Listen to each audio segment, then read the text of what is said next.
Hello everyone, कैसे हैं आप सभी लोग। आप सभी लोगों का स्वागत है मेरे यूट्यूब चैनल बायो यूनिवर्स पे।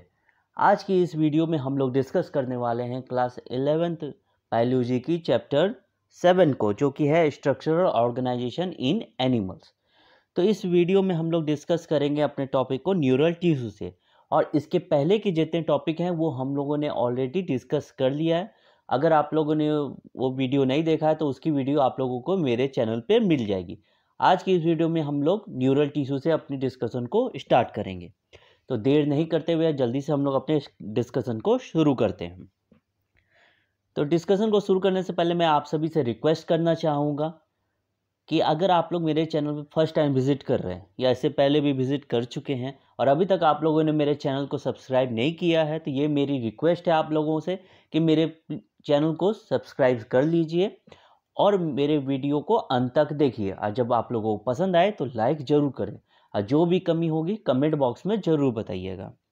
कैसी वीडियो लगेगी वो कमेंट बॉक्स में बताइएगा। ओके, चलिए डिस्कशन को जल्दी से शुरू करते हैं। तो हम लोग का पहला टॉपिक है न्यूरल टिश्यू। तो ये होता क्या है न्यूरल टिश्यू, वो बना। और ये डिस्कशन शुरू करने से पहले मैं ये भी बोल दूँ कि हम लोगों ने लास्ट वीडियो में डिस्कस किया था कि एनिमल में 4 तरह के टिश्यू होते हैं: epithelial tissue, connective tissue, neural tissue, muscular tissue. 4 तरह के टिश्यू होते हैं। तो अब आज हम लोग वो सब टिश्यू पढ़ चुके हैं, आज हम लोग पढ़ेंगे न्यूरल टिश्यू के बारे में। Neural tissue exerts the greatest control over the body's responsiveness to changing condition. Neurons, the unit of neural system, are excitable cells. Basically देखिए क्या है न्यूरल टिश्यू में आता क्या है, जितने भी न्यूरॉन्स होते हैं ना हमारे बॉडी में, जिसमें कि इलेक्ट्रिक डिस्चार्ज होती है, जो जैसे कि आप कभी हाथ गर्म चीज़ को छूइए तो तुरंत हाथ हटा जाता है, क्योंकि वो तुरंत मैसेज न्यूरॉन्स के थ्रू वो मैसेज तुरंत ब्रेन में जाता है, ब्रेन के थ्रू फिर वापस आता है हाथ में कि यहाँ से हाथ हटाना है। तो न्यूरल टिश्यू यही होता है, जो न्यूरॉन्स जो होते हैं जो हमारे बॉडी में जहाँ भी पाए जाएंगे वहाँ पे न्यूरल टिश्यू रहते हैं। तो जो हम लोग के बॉडी का जो कंट्रोल होता है, जो बाहर इन्वायरमेंट को लेके जो हम लोग अपना रिएक्शन देते हैं, वो किसके थ्रू होता है, तो वो न्यूरल टिश्यू के थ्रू होता है। ठीक है, तो चलिए आगे बढ़ते हैं। आगे क्या लिखा हुआ वो पढ़ते हैं। The neuroglial cell which constitute the rest of the neural system protect and support the neurons. ठीक है, तो क्या है कि न्यूरल सिस्टम जो है ना उसमें 2 तरह के सेल हो जाएंगे। एक हो जाएगा न्यूरॉन। न्यूरॉन क्या हो जाएगा, तो जो एक्साइटेबल सेल होते हैं ना, जैसे आपने ठंडा छुआ गर्म छुआ आपको पता चला एक्साइटिंग तुरंत चले जाते हैं, तो वो क्या होता है न्यूरॉन्स कहते हैं। फिर दूसरा होता है न्यूरोग्लियल सेल। न्यूरोग्लियल सेल क्या होते हैं, वो भी न्यूरल सिस्टम के दूसरे सेल होते हैं। वो क्या करेंगे, वो न्यूरॉन्स को सपोर्ट करेंगे और प्रोटेक्शन प्रोवाइड करेंगे। किसको, तो न्यूरॉन्स को। कौन कर रहे हैं, न्यूरोग्लियल सेल। ठीक है, आगे क्या लिखा हो देखते हैं। Neuroglial make up more than 1/2 the volume of neural tissue in our body. इसका कहने का मतलब है कि हमारे बॉडी में जितना भी न्यूरल टिश्यू है ना, उसका मोर देन 50%, ठीक है, 50% से ज़्यादा कौन सा सेल होगा, न्यूरोग्लियल सेल होगा। ठीक है, जितना भी न्यूरल टिश्यू न्यूरल सिस्टम है हम लोग का, उसमें मोर देन 50% किसका हिस्सा रहेगा, न्यूरोग्लियल का। आगे बढ़ने से पहले मैं ये क्या डायग्राम दिखाना चाहूँगा आप लोगों को। अपने स्क्रीन में राइट साइड में दिख रहा होगा, ये न्यूरल टिश्यू का डायग्राम है, ये वाला, ये आप लोग देख सकते हैं। इसके कुछ पार्ट हैं जो अभी हम लोग पढ़ेंगे। ये एक्सॉन है, ये सेल बॉडी है, जिसमें कि देखिए बीच में आपको यहाँ न्यूक्लियस दिख रहा होगा। फिर ये डेंड्राइट है। डेंड्राइट क्या होता है कि एक पेड़ के ब्रांचेस होते हैं ना, तो वैसा स्ट्रक्चर है। देखिए यहाँ पेड़ के ब्रांचेस जैसा स्ट्रक्चर दिख रहा है, तो ये हो गया डेंड्राइट। और ये हो गया न्यूरोग्लिया, जो न्यूरॉन को प्रोटेक्शन और सपोर्ट प्रोवाइड करता है। ओके, चलिए आगे बढ़ते हैं।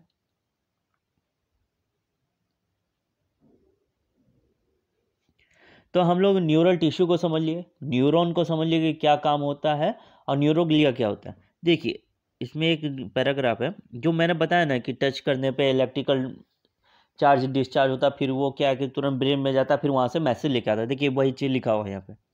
When a neuron is suitably stimulated, an electrical disturbance is generated which swiftly travels along its plasma membrane। ठीक है, जैसे हम लोग टच करेंगे तुरंत इलेक्ट्रिकल डिस्चार्ज होगा और वो अपने प्लाज्मा मेम्ब्रेन के साथ तुरंत मन के ब्रेन की ओर निकल जाएगा। Arrival of the disturbance at the neuron's ending or output zone triggers events that may cause stimulation or inhibition of adjacent neurons and other cells. इसका कहने का मतलब है कि जो इलेक्ट्रिकल डिस्चार्ज जो हो रहा किसी भी ठंडा या गर्म चीज़ को छूने में, तो उसमें क्या है कि एक जब एक्साइट हुआ ना एक न्यूरॉन, तो अदर न्यूरॉन्स को भी एक्साइट करेगा। धीरे धीरे क्या है कि एक मैसेज ब्रेन तक पहुंचेगा। और इसमें यह लिखा हो कि इसके बारे में हम लोग चैप्टर 21 जब पढ़ेंगे तो उसमें इसके बारे में डिटेल में पढ़ेंगे। ठीक है, चलिए अब आगे आते हैं दूसरे टॉपिक पे, ऑर्गन एंड ऑर्गन सिस्टम। तो इसमें क्या है, देखिए बेसिकली क्या है कि हमारे बॉडी का अगर बेसिक यूनिट जो है, स्ट्रक्चर और फंक्शनल यूनिट, वो है सेल। जब ढेर सारे सेल मिलते हैं, एक ग्रुप बनाते हैं, वो होता है टिश्यू। और जब टिश्यू मिलके एक ग्रुप बनाते हैं तो क्या बनाते हैं, वो बनाते हैं ऑर्गेन। और जब ऑर्गेन, 2-3 ऑर्गन एक साथ एक जगह आते हैं, सेम फंक्शन परफॉर्म करते हैं, तो उनको कहते हैं ऑर्गन सिस्टम। अब इसमें देखेंगे कि ऑर्गन सिस्टम में कितने तरह के सिस्टम होते हैं। ठीक है, देखिए इसमें क्या लिखा हुआ पढ़ते हैं। The basic tissues mentioned above organised to form organs which in turn associated to form organ system in the multicellular organism. जो मैंने कहा वही है कि टिश्यू बनाया ऑर्गन, ऑर्गन से बना ऑर्गन सिस्टम। ठीक है, such an organization is essential for more efficient and better coordinated activities of millions of cells constituting an organism. Each organ in our body is made up of one or more types of tissues. इसका कहने का मतलब ये जो association हो रहा है tissue का, जो ऑर्गन फिर ऑर्गन सिस्टम बन रहा है, ये ज़रूरी है बॉडी के लिए एफिशिएंटली और इफेक्टिवली वर्क करे उसका फंक्शन, उसके लिए ज़रूरी होता है ये एसोसिएशन। ठीक है, तो जितने भी तरह के ऑर्गन्स हैं बॉडी में, वो एक टिश्यू के नहीं होते हैं बल्कि सेवरल टिश्यू के बने हुए होते हैं। ओके, एग्जांपल में देखते हैं। Our heart consist of all the 4 types of tissues, epithelial, connective, muscular and neural. तो इसका कहने का मतलब जैसे कि हम लोग का दिल है, हार्ट, तो हार्ट में क्या है कि चारों तरह के टिश्यू होते हैं, एक ही टिश्यू नहीं होगा। एपिथेलियल भी होगा, कनेक्टिव भी होगा, मस्कुलर भी होगा और न्यूरल भी होगा। ठीक है, चलिए अब ये क्या है कि बेसिकली ये जो पूरा सेंटेंस लिखा हुआ ना, इसमें कुछ इंपॉर्टेंट नहीं लिखा हुआ है। ये ऑर्गन सिस्टम के ही बारे में है। जब आप लोग इसको पढ़िएगा तो देखिएगा कि इसमें कुछ भी एग्जाम रिलेटेड इंपॉर्टेंट नहीं है, तो इसीलिए मैं इसको स्किप करते हुए आगे बढ़ता हूँ। इसमें वही है कि मॉर्फोलॉजी क्या है, एनाटॉमी क्या है, यही सब के बारे में लिखा हुआ है। ठीक है, तो मॉर्फोलॉजी हम लोग जानते हैं, किसी भी ऑब्जेक्ट को जब बाहर से हम लोग पढ़ते हैं उसका एक्सटर्नल स्ट्रक्चर पढ़ेंगे, वो मॉर्फोलॉजी हो गया। और एनाटॉमी जब उसको इंटरनली पढ़ रहे हैं। ठीक है, और एक टर्म आता है फिजियोलॉजी। फिजियोलॉजी मतलब जब हम लोग उसके इंटरनल फंक्शंस को पढ़ रहे हैं। ओके, चलिए अब यहाँ लिखा है, you will learn the morphology and anatomy of earthworm, cockroach and frog representing invertebrates and vertebrates. इसका कहने का मतलब ये हुआ कि अब आगे हम लोग क्या पढ़ेंगे, अर्थवॉर्म, कॉकरोच और फ्रॉग के बारे में पढ़ेंगे, जिनके मॉर्फोलॉजी को पढ़ेंगे और एनाटॉमी को पढ़ेंगे। ओके, तो शुरू करते हैं हम लोग अर्थवॉर्म से। तो अर्थवॉर्म तो आप लोग जानते ही हैं कि ये एग्रीकल्चर में ये सब ज़्यादा इस्तेमाल होता है, तुम लैंड को फर्टाइल बनाता है। ठीक है, शुरू करते हैं। Earthworm is a reddish brown terrestrial invertebrate that inhabits the upper layer of the moist soil. ठीक है, तो अर्थवॉर्म क्या है ना कि आप लोग इसको देखे भी होंगे, ये छोटा सा लाल ब्राउन दिखता है। ठीक है, रेडिश ब्राउन मीन्स कि लाल भी होता है, ब्राउन भी मिक्स सब कलर में होता है। और अर्थवॉर्म जो वो इनवर्टिब्रेट होता है, मीन्स उसमें वर्टिबल कॉलम नहीं पाया जाता है। ठीक है, और वो कहाँ मिलेगा, जो मॉइस्ट सॉइल होंगे उसके अपर लेयर में पाया जाएगा। आप लोग देखे होंगे खेत में, ज़मीन में, बारिश के टाइम में खासकर जो छोटे छोटे कीड़े टाइप के होते हैं वो अर्थवॉर्म होते हैं। ठीक है, during day time they live in burrows made up boring and swallowing the soil. इसका कहने का मतलब है कि दिन के टाइम में क्या है कि वो जो बोरोस होता है, मीन्स छेद जो होता है उसमें रहता है। वो कैसे बनता है, बोरिंग और सेलोइंग जो होता है सॉइल का फूलने के कारण उसमें वो रहता है। ठीक है, in the gardens they can be traced by their faecal deposit known as worm casting. अब क्या है कि एक वर्ड है वॉर्म कास्टिंग। ये होता क्या है वॉर्म कास्टिंग, तो गार्डन में जो क्या है कि अर्थवॉर्म के फेकल डिपॉजिट होते हैं। फेकल डिपॉजिट को आप लोग बोल सकते हैं जैसे स्टूल हो गया, मीन्स एक्सक्रीटरी प्रोडक्ट, जो पॉटी सब समझिए। ठीक है, तो वो होता है, तो वो उसके थ्रू क्या है कि वो फेकल डिपॉजिट जो है ना, उसको वॉर्म कास्टिंग बोलते हैं। तो उसके थ्रू क्या है कि वो ट्रेस किए जाते हैं कि हाँ इस गार्डन में अर्थवॉर्म मिल रहे हैं। ठीक है, अब क्या है कि इंडियन वैरायटी के भी अर्थवर्म होते हैं, उनके नाम भी हैं, जिसमें कि फेरेटिमा और लंबिक्रैस। ठीक है, the common Indian earthworms are Pheretima and Lumbricus. ठीक है, लुम्बिकर्स। ठीक है, चलिए अर्थवर्म के बारे में तो पढ़ लिया, अब इसका मॉर्फोलॉजी पढ़ते हैं। तो अर्थवर्म का बॉडी आप लोगों ने देखा होगा, वो सिंड्रिकल होता है, मीन्स ऐसे इसे लंबा टाइप का होगा। ठीक है, लंबा होगा, वो सिंड्रिकल होगा। ओके, देखिए मेरी डायग्राम जो क्या मेरी ड्राइंग है ना थोड़ी ख़राब है, थोड़ी क्या बहुत ही ख़राब है, तो प्लीज़ आप लोग मैनेज कर लीजिएगा। देखिए अर्थवर्म के जो बॉडी होता है ना, वो डिवाइडेड होता है मोर देन 100 शॉर्ट सेगमेंट में। ठीक है, मीन्स क्या कि अर्थवर्म के बॉडी में सेगमेंट होता है, वो जो सेगमेंट होता है ना, वो करीब 100 से भी ज़्यादा सेगमेंट होता है। ठीक है, जो कि सिमिलर होता है, जिसको हम लोग कहेंगे मेटावर्स, जिसमें कि 100 से 120 नंबर के सेगमेंट्स होते हैं। ठीक है, डोर्सल सरफेस जो होता है अर्थवर्म का, डोर्सल हो गया पीछे का, जैसे हमारे बॉडी में रीढ़ के साइड, पीठ के साइड, वो डोर्सल हो गया, और हार्ट का साइड जो है चेस्ट, वो वेंट्रल हो गया। ठीक है, तो इसमें क्या लिखा हुआ वो पढ़ते हैं। The dorsal surface of the body is marked by a dark median mid dorsal line, dorsal blood vessel along the longitudinal axis of the body. इसमें यह कह रहा है कि जो डोर्सल सरफेस है बॉडी का पीछे का, वो मार्क्ड होता है dark median mid dorsal line. तो उसको कैसे पहचानेंगे, तो उसमें dark median mid dorsal line रहेगा, जिसको हम लोग डोर्सल ब्लड वेसल भी कहेंगे, और वो किसके साथ रहेगा, लॉन्गिट्यूडनल एक्सिस, बॉडी के लॉन्गिट्यूडनल एक्सिस है। ठीक है, अब आता है वेंट्रल सरफेस। तो the ventral surface is distinguished by the presence of genital opening pores. तो वेंट्रल सरफेस को कैसे पहचानेंगे, तो वेंट्रल सरफेस जो है उसमें क्या है कि एक जेनिटल ओपनिंग रहेगा, मीन्स पोर एक छेद रहेगा। ठीक है, तो जेनिटल ओपनिंग रहेगा, तो उससे पता करेंगे ये वेंट्रल साइड है। ओके, आगे पढ़ते क्या लिखा हुआ, anterior and consist of mouth and prostomium, a lobe which serves as a covering for mouth and as a wedge to force open cracks in the soil into which the earthworm may crawl। इसका कहने का मतलब है कि anterior जो होता है ना, वो किस मानिए अर्थवर्म के एंटेरियर, ठीक है, अंदरूनी भाग, तो उसमें क्या होता है, माउथ होता है और प्रोस्टोमियम होता है। प्रोस्टोमियम क्या है, प्रोस्टोमियम एक लोब है जो कि माउथ को कवर करने का काम करता है। ठीक है, और वो फोर्स भी करता है जिससे कि अर्थवर्म मिट्टी में छेद करे और अंदर तक जाए। ठीक है, जो प्रोस्टोमियम है वो एक लोब भी है, माउथ को कवर भी कर रहा है, और क्या है, वो सेंसरी भी होता है फंक्शन, मीन्स वो सेंस ऑर्गन जो होता है ना, किसी भी बाहर इन्वायरमेंट में कुछ चल रहा है उसको पहचानना, तो ये सेंस ऑर्गन जो अर्थवर्म में रहेगा वो प्रोस्टोमियम होगा। ठीक है, तो prostomium the first body segment is called the peristomium. ठीक है, अब बॉडी सेगमेंट में बटा हुआ तो हम लोगों ने पहले ही पढ़ा, तो जो पहला सेगमेंट होगा ना बॉडी का, उसको हम लोग कहेंगे पेरिस्टोमियम। ठीक है, जिसको बकल सेगमेंट भी कहेंगे, जिसमें कि माउथ होगा। तो पहला सेगमेंट जिसमें कि माउथ है उसको क्या बोल रहे हैं, पेरिस्टोमियम। ठीक है, आगे बढ़ते हैं। इन अ मैच्योर वर्म्स मीन बड़े वाले, उसमें क्या होता है, सेगमेंट्स जो होता है वो कवर्ड होते हैं। ठीक है, segments 14 to 16 are covered by a prominent dark band of glandular tissue called ciliatum।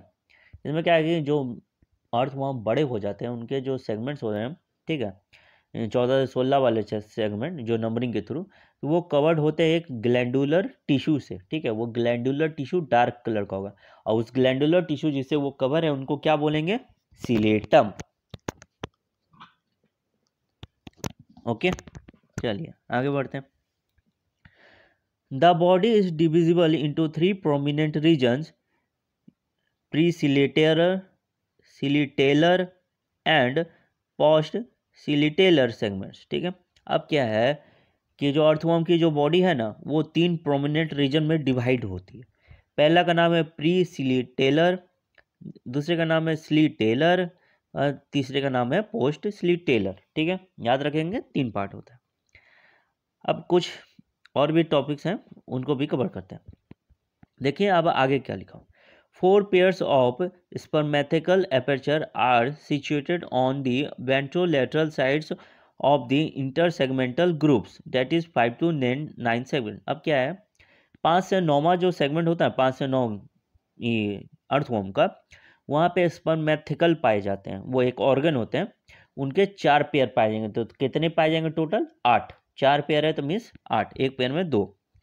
तो वो कहाँ पाए जाएंगे? वेंट्रोलेटरल पार्ट, मीन्स आगे से जो हो गए, और साइड वाले पार्ट को लेटरल कहते हैं। और सेगमेंट 5 से 9। फिर आगे देखते क्या लिखा। A single female genital pour is present in the mid ventral line of the 14 segment. अब कह रहा है कि जो फीमेल की बॉडी होती है ना, उसमें 14वां सेगमेंट जो होता है, उसके मिड वेंट्रल लाइन में एक जेनिटल पोर पाया जाता है। ठीक है, आगे बढ़ते। A pair of male genital pore are present on the ventrolateral sides of the 18th segment. अब जो मेल बॉडी है उसके 18वें सेगमेंट में, मीन्स 18th जो सेगमेंट रहेगा उसमें मेल जेनिटल पोर पाया जाएगा। फीमेल में कितने में? 14 में। मेल में 18 सेगमेंट में। ठीक है, अब एक टर्म आता है नेफ्रिडियोफोर। अब वो देखते क्या है। Numerous minute pores called nephridiopores open on the surface of the body. अब क्या रहा है कि बॉडी का जो सरफेस है उस पर ढेर सारे एक पोर खुलेंगे। ठीक है, छेद होते हैं छोटे छोटे, तो छोटे छोटे माइन्यूट पोर्स खुलेंगे सरफेस बॉडी पे, उनको हम लोग कहेंगे नेफ्रिडियोफोर्स।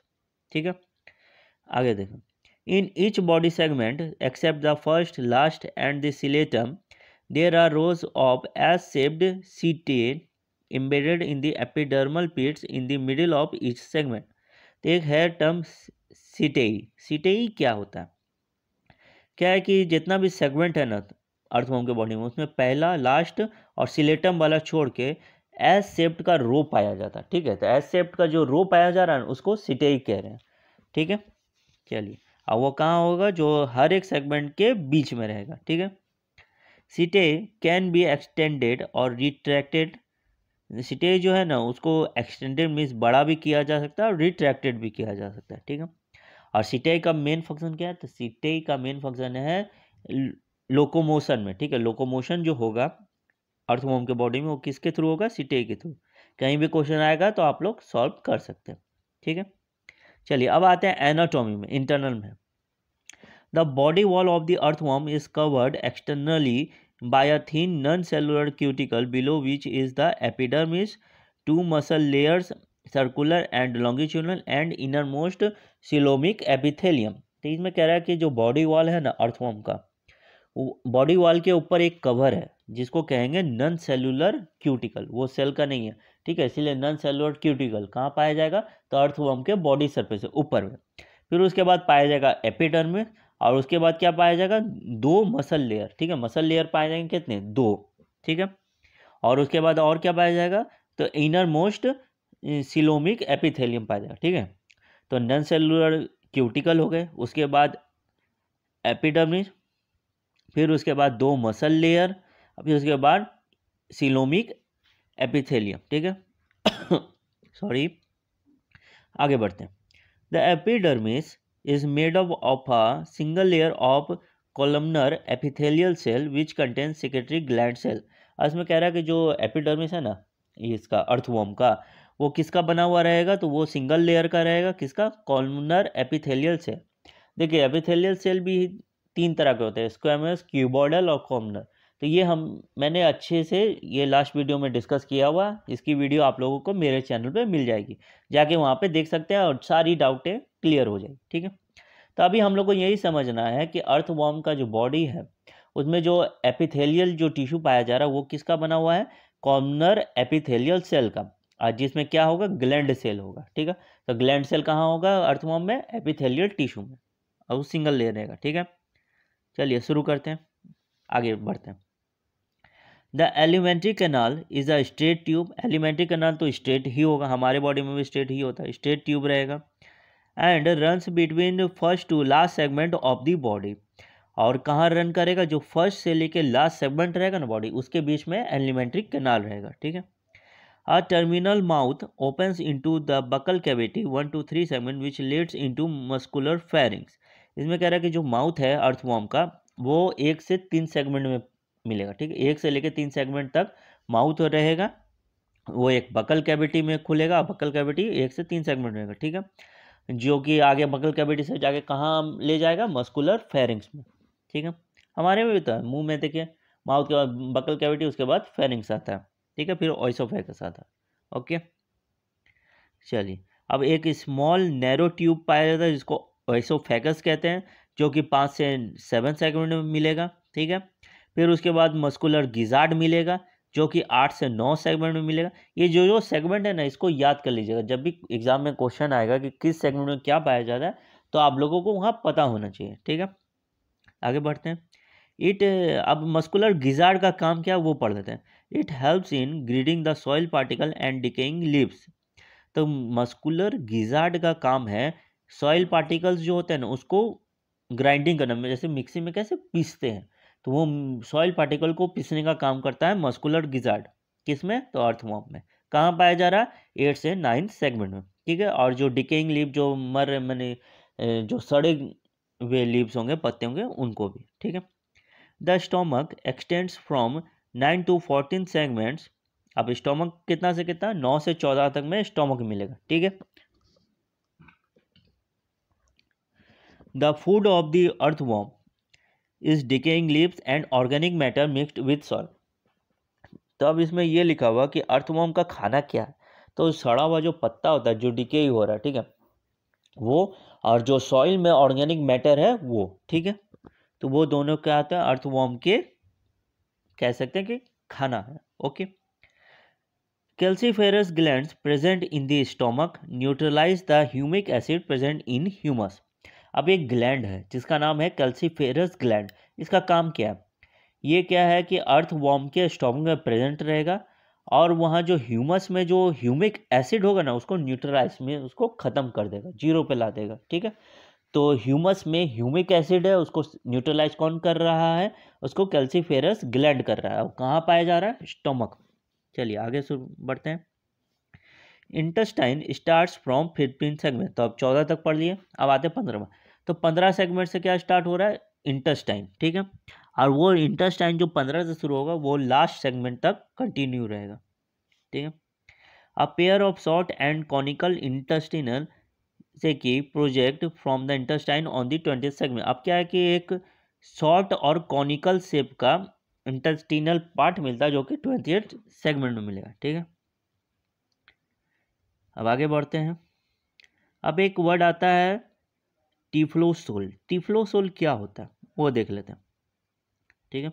The characteristic features of the intestine after 20th segment except the last 23rd and 25th segment is the presence of internal median fold of dorsal wall called typhlosole. तो typhlosole basically क्या है? 23 से 25 segment में जो dorsal वाल होता है ना, जो पीछे का, उसका क्या है कि इंटरनल मीन्स अंदरूनी मेडियन फोल्ड होता है। मीन्स कि सिंपल यही समझे कि डॉर्सल साइड में जो वॉल है उसका फोल्ड हो गया, ठीक है, मीडियन फोल्ड हो गया है, तो उसी फोल्ड को हम लोग कहेंगे टिफ्लोसोल, ठीक है। तो टिफ्लोसोल क्या करेगा? This increases the effective area of absorption in the intestine.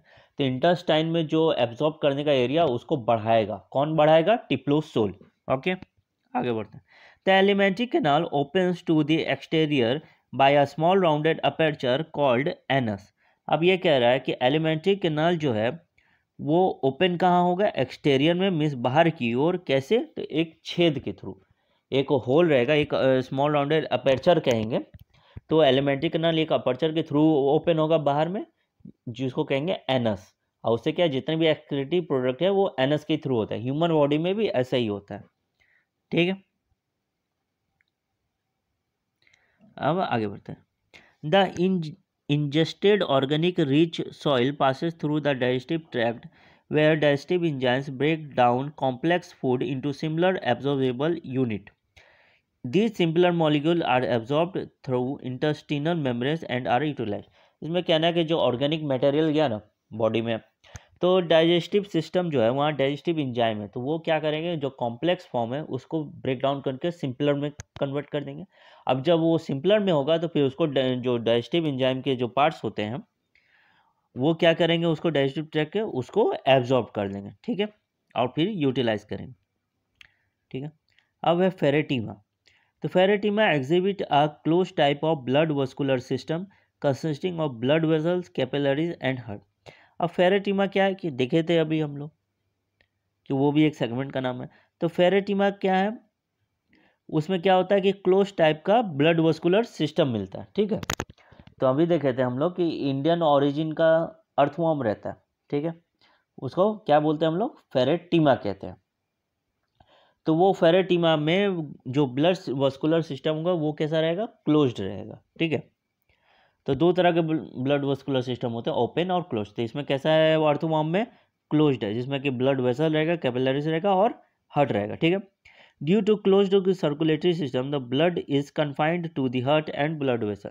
तो कह रहा है कि क्लोज जो ब्लड सर्कुलेटरी सिस्टम है, इसकी वजह से जो ब्लड है ना, वो सिर्फ हार्ट और ब्लड वेसल तक ही रहता है, उससे आगे नहीं बढ़ पाता, क्यों क्लोज है, ठीक है। चलिए आगे बढ़ते हैं। Blood glands are present on the fourth, fifth and six segment. अब फोर्थ, फिफ्थ और जो सिक्स्थ सेगमेंट्स होंगे वहाँ क्या पाए जाएंगे, तो आपके ब्लड ग्लैंड्स पाए जाएंगे। तो अगर पूछेगा अर्थवर्म में ब्लड ग्लैंड्स कौन से सेगमेंट में है, फोर्थ, फिफ्थ एंड सिक्स्थ, ठीक है। चलिए आगे बढ़ते हैं। They produce blood cells and haemoglobin which is dissolved in blood plasma. तो ब्लड ग्लैंड्स का काम क्या है, ग्लैंड्स है तो कुछ ना कुछ तो बनाएंगे ही ना। तो वो क्या बना रहे हैं, वो बना रहे हैं ब्लड सेल को और हेमोग्लोबिन को। और ये ब्लड सेल और हेमोग्लोबिन क्या है, वो ब्लड प्लाज्मा में मिक्स हो जाता है, ठीक है। तो उसमें मिल जाता है। कौन बना रहा, ब्लड ग्लैंड क्या बना रहा, ब्लड सेल एंड हेमोग्लोबिन। आगे बढ़ते हैं। Blood cells are phagocytic in nature. Phagocytic means क्या है कि वो खुद को खा के ख़त्म कर देते हैं, ठीक है, खुद को ख़त्म कर देते, जो पुराने हो गए उसको ख़त्म करेंगे, फिर नए बनाएंगे, फिर नए वाले पुराने को ख़त्म करेंगे, तो ऐसे चलते रहेगा, ठीक है। तो blood cells are phagocytic in nature. Earthworms lack specialised breathing device, respiratory exchange occurs through moist body surface into their blood stream. कह रहा है कि अर्थवर्म में ब्रीथिंग के लिए, सांस लेने की कोई स्पेशलाइज्ड ऑर्गन नहीं है, जैसे हम लोग में नाक है, लेकिन अर्थवर्म में सांस लेने के लिए कोई भी स्पेशलाइज्ड ऑर्गन नहीं है। तो फिर रेस्पिरेशन कैसे होगा, तो रेस्पिरेशन जो होता है अर्थवर्म में वो कैसे होता है, जो ब्लड स्ट्रीम है ना उसके मॉइस्चर सरफेस बॉडी पे, ठीक है। तो कैसे होगा, तो मॉइस्ट बॉडी सरफेस जो कि उसके ब्लड स्ट्रीम का होगा, ठीक है। ये देखिए स्ट्रक्चर, देखिए आप लोग, ये क्लोज सर्कुलेटरी सिस्टम का एक स्ट्रक्चर, ठीक है। यहाँ आप लोग को एसोफेगस मिल जाएगा, वेंट्रल वेजल्स मिल जाएगा और एंटीरियर लूप मिल जाएगा, ठीक है। चलिए आगे बढ़ते हैं।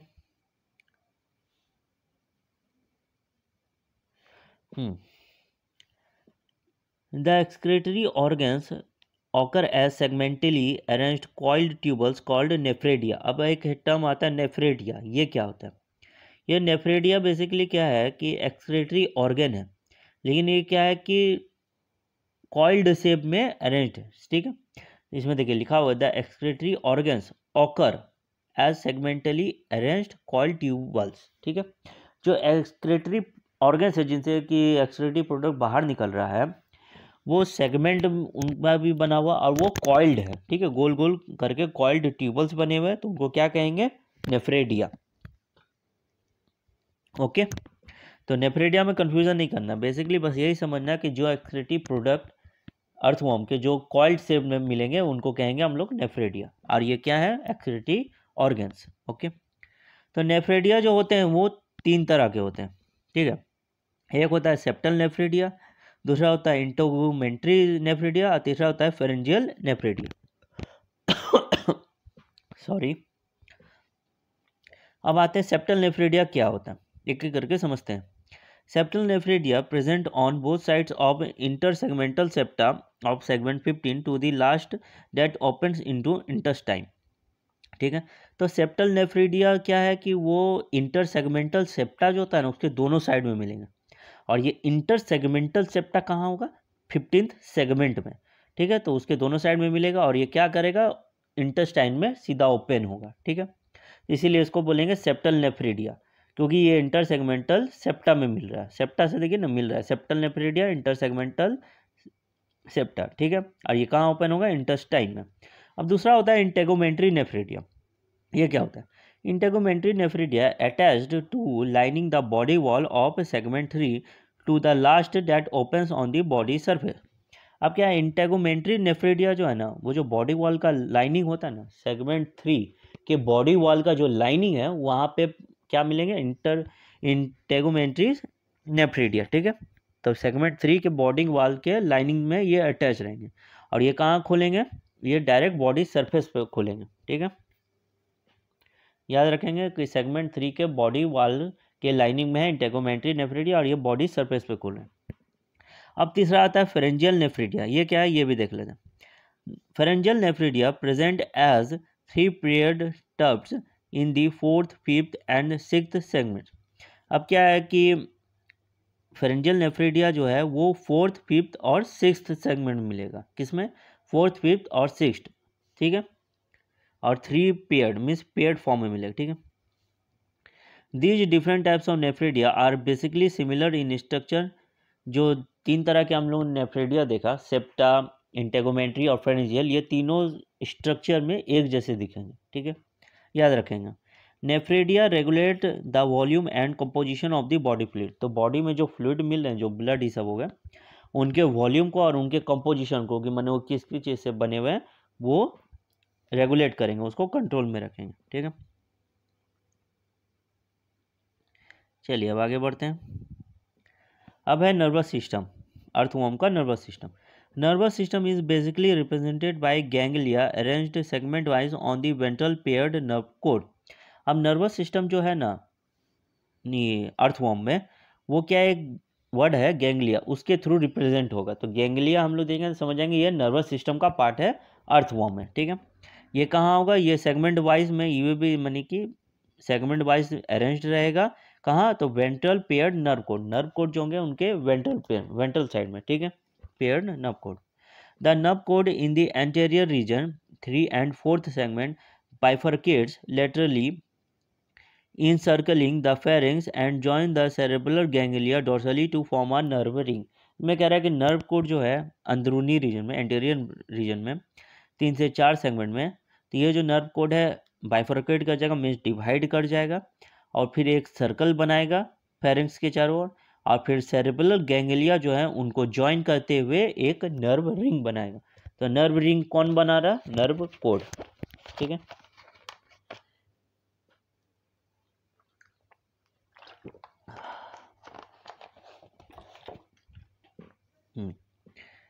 चलिए आगे बढ़ने से पहले ये डायग्राम देख लेते हैं। ये देखिए नेफ्रेडियल सिस्टम बता रहा है, जो अभी हम लोग पढ़े 3 तरह का नेफ्रेडिया। एक बार रिपीट कीजिए तो क्या क्या थे 3 तरह के nephridia, septa, integumentary and pharyngeal. ये देखिए इंटेगुमेंट्री यहाँ पाया जाएगा, फेरेंजियल यहाँ पाया जा रहा है, सेप्टा नीचे साइड में होगा, यहाँ साइड में सेप्टा, ठीक है। बायोलॉजी में क्या है ना कि डायग्राम को आप लोग को ध्यान से देखना होगा, दिमाग में याद भी रखना पड़ेगा, क्योंकि बायोलॉजी क्या है कि आधा बायोलॉजी समझने वाला है, समझ गए तो हो गया, और आधा कुछ कुछ टॉपिक जो होते हैं रटने वाले हैं। मैंने क्या है ना कि मैं इसमें 11-12 भी मैंने किया और इसमें मैंने ग्रेजुएशन भी कर रखा, इसलिए मैं जान रहा हूँ कि इसमें किस तरीके से पढ़ना है। और नोट्स जो होंगे वो आप किसी भी इंस्टीट्यूट या किसी भी टीचर का फॉलो मत करना, मेरा यही एडवाइस है, बाकी आप लोग मर्जी, लेकिन मेरी यही एडवाइस है कि खुद के नोट्स बनाओ, बुक पढ़ो, मेरी वीडियो देखो, बुक पढ़ो, जब भी मेरी वीडियो देखो तो बगल में बुक रखो और खुद के नोट्स बनाओ, वो ज़्यादा समय तक आप लोगों को याद रहेंगे, ठीक है। चलिए अब नर्वस सिस्टम भी हो गया, अब आगे बढ़ते आगे देखते हैं क्या लिखा हुआ। अब सेंसरी सिस्टम में आते हैं। Sensory system does not have eyes but does possess light and touch sensitive organ to distinguish the light intensity and to feel the vibration in the ground.